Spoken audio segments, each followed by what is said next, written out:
বসন্তকালের সকালে আমাদের মনে আলাদা একটি অনুভূতি তৈরি হয়। এমন একটি দিন হলো দোলের আগের দিন। দিনটি হলো মার্চের 3 তারিখ।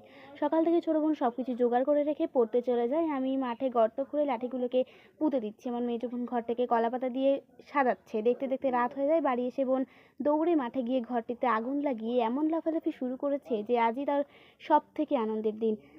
আর ঘরটিকে নিয়ে গোল করে ঘুরছে আর বলছে, আজ আমাদের ন্যাড়াপোড়া, কাল আমাদের দোল, পূর্ণিমাতে চাঁদ উঠেছে, বলো হরি বল।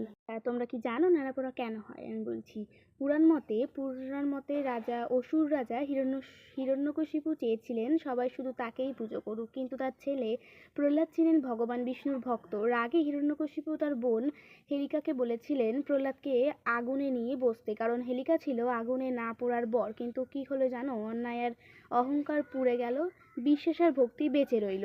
সেই কারণে আজও আমরা আগুন জ্বালাই। ন্যাড়াপোড়া শুধু আগুন না, এটা ভেতরের খারাপটাকে পুড়িয়ে ফেলার একটা দিন। তারপরে আসে দোলের পরের দিন, পূর্ণিমা, রঙের উৎসব। বাংলায় এই দোলের উৎসব জড়িয়ে আছে রাধা আর কৃষ্ণের সাথে। তারপরে আসে শান্তিনিকেতনের বসন্ত উৎসব, যেখানে রং মানে শুধু রং না, একটা অনুভব।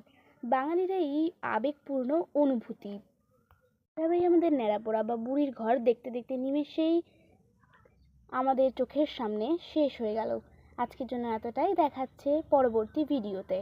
আজ আমাদের ন্যাড়াপোড়া, কাল আমাদের দোল, পূর্ণিমাতে চাঁদ উঠেছে, বলো হরি বল। আজ আমাদের ন্যাড়াপোড়া, কাল আমাদের দোল, পূর্ণিমাতে চাঁদ